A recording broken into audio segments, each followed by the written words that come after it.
Hello everyone, and welcome back to the Fluctus channel.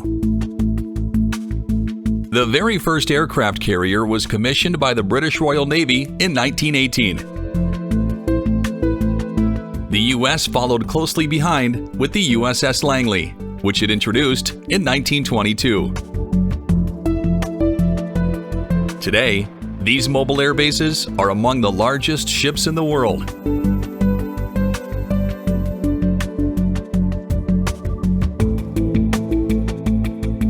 Some of them measure more than 1,100 feet in length, carry up to 100 aircraft and more than 5,000 personnel.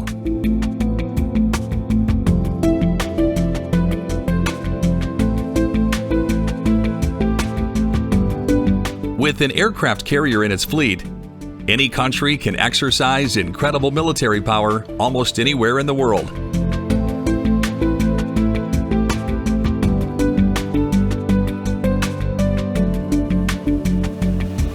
Over the years, militaries around the world have experimented with launching different sizes of planes.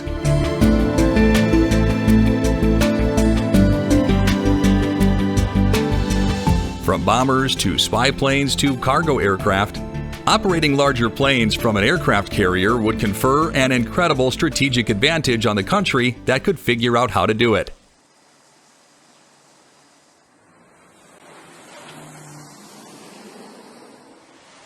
However, this proved problematic given the fact that most aircraft carriers have launch areas that are under 300 feet long.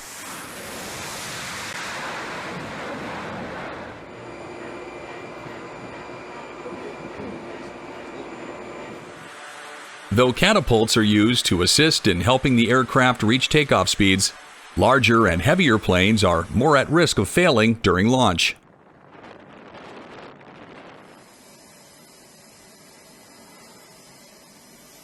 In the U.S., the largest and heaviest plane to ever use an aircraft carrier was a C-130 Hercules.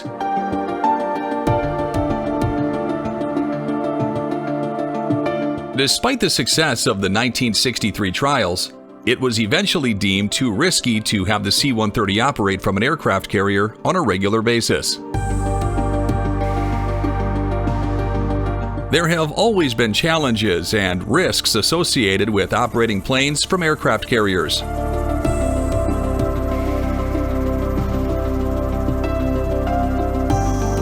In the early days of carrier operation, planes would frequently be lost due to stormy conditions, high winds, or mechanical failures.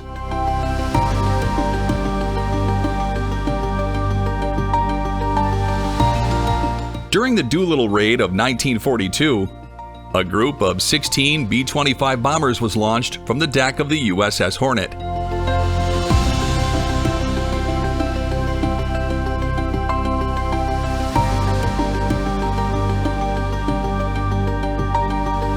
This was very impressive at the time, as B-25s were much larger than the fighter aircraft typically used aboard aircraft carriers.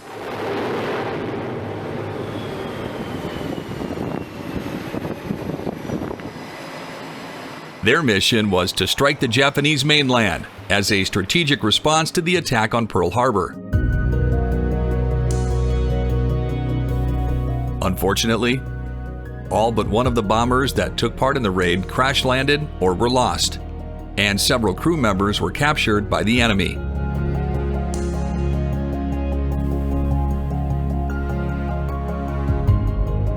Years later, the United States military attempted to have one of its most important planes take off and land aboard an aircraft carrier. That plane was the Lockheed U-2 Dragon Lady.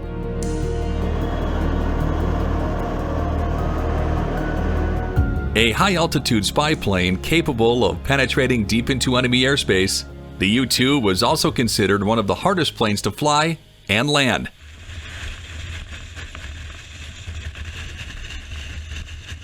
It was very light, but boasted a wingspan of over 100 feet to extend its range.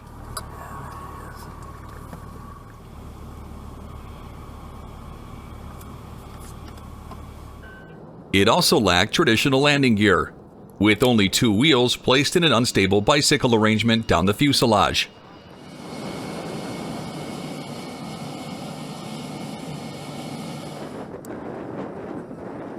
Despite its already impressive range, having the U-2 operate from an aircraft carrier would essentially allow it to provide surveillance anywhere the United States might want to investigate.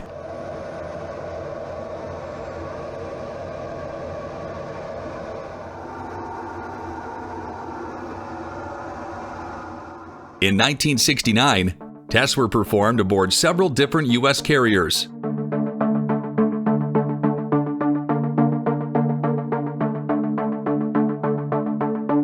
Though the takeoffs and landings were successful, the military ended up deeming the operation far too risky, given the overall instability of the aircraft.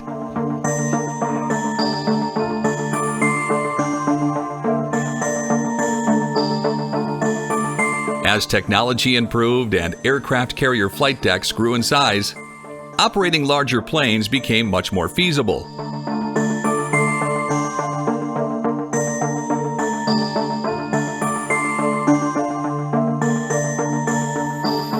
This proved crucial to the missions of most aircraft carriers, which needed both logistical support and planes that could quickly ferry troops and supplies back to the mainland.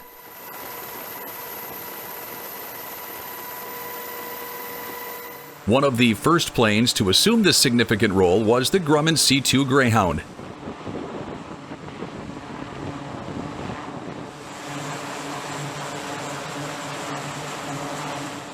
The C-2 is a twin-engine, propeller-driven cargo aircraft intended to carry supplies, mail, and other important equipment from ship to shore or even ship to ship.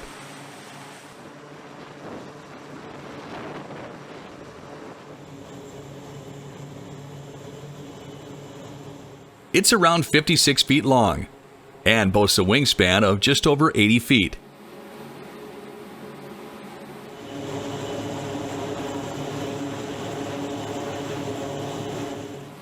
With a max takeoff weight of 60,000 pounds, it's by no means as big as the C-130.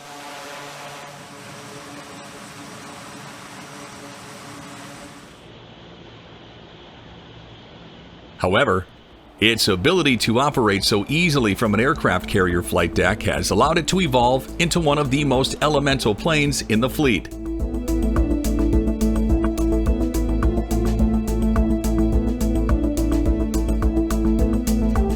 One of the most important benefits of the C-2 is that it was designed with engines very close to the fuselage.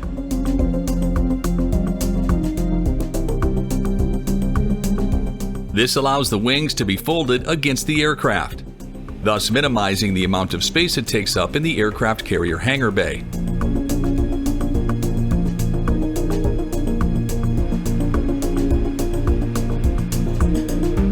This one innovation has helped the C-2 and its later variants to stay in service for nearly 60 years.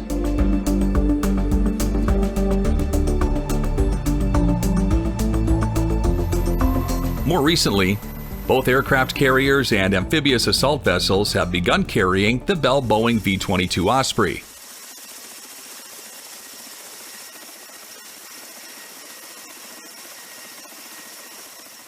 This unique aircraft is part helicopter and part airplane, with massive rotors that are more than 38 feet in diameter.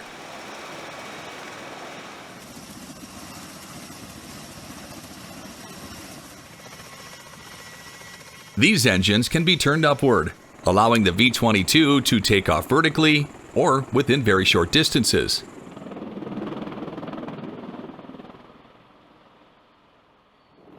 As it builds speed, the rotors can be rotated forward for normal flight. The V-22 is about 57 feet long, but it boasts a wingspan of just 45 feet.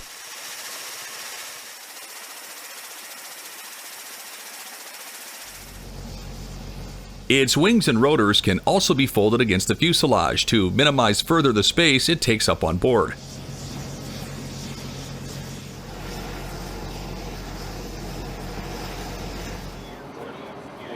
With thousands of crew members and dozens of vehicles and planes, aircraft carriers go through a lot of food, fuel, and supplies.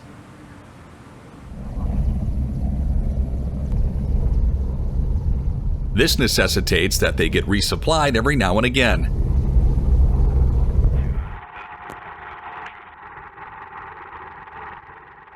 However, rather than make the long journey back to a safe port, the militaries, like that of the United States, have developed a system called underway replenishment.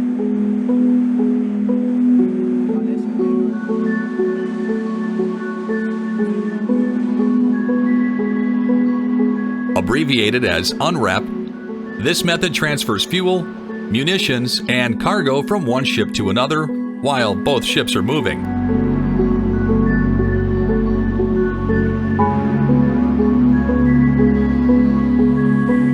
First, specialized cargo ships pull up next to the receiving ship and then pass a series of lines between them.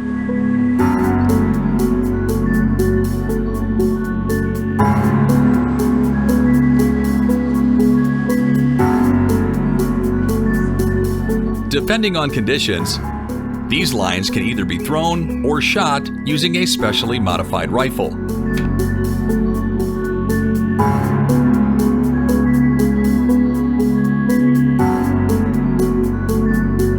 From here, the crews set up a system of hooks and pulleys.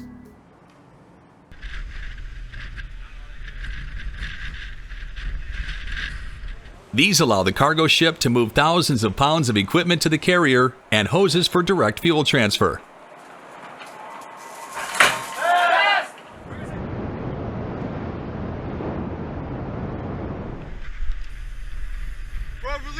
Though this process has been around since World War II, modern equipment and technology have made it much safer and easier to pull off.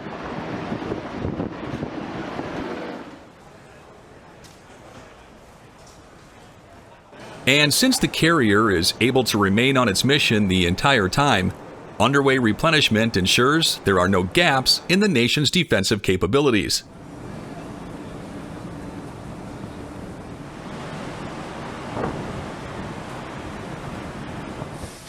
While it has indeed solved a number of logistical problems for Navy ships, underway replenishment is not without its flaws.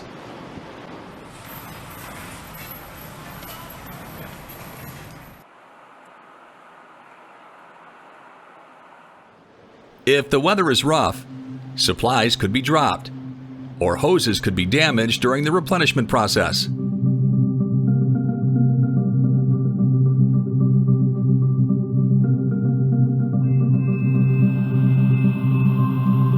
To ensure the safety of the crew and the environment, the captains of each vessel may decide to utilize vertical replenishment, or VerTrep.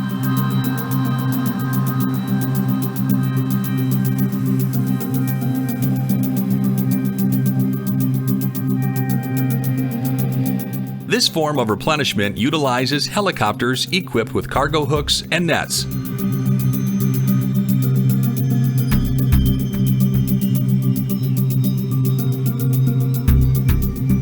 Since they can take off vertically, land vertically, and hover in place, these helicopters are able to move supplies from one ship to the other very easily.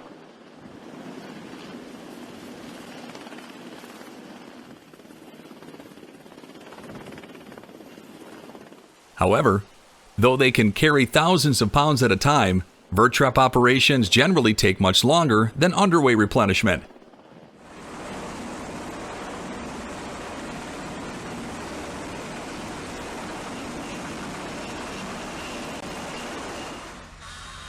This is because all of the supplies must be deposited on the ship's deck, where teams must manually load them onto vehicles for storage.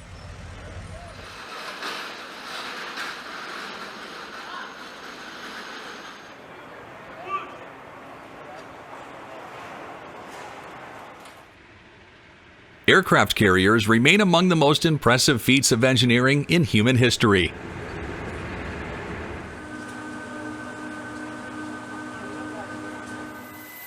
The most recent example is the United States Navy's USS Gerald R. Ford.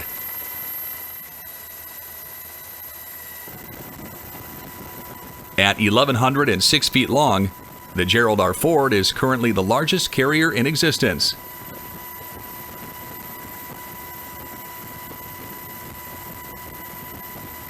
It costs nearly $13 billion and weighs more than 100,000 tons.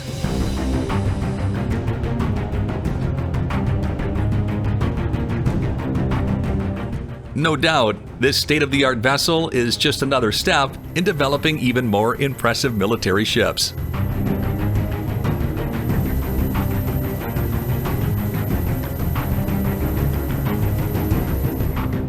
That's the end of this video. I hope you enjoyed it. Make sure to subscribe to this channel so you don't miss any of our new content. See you next time.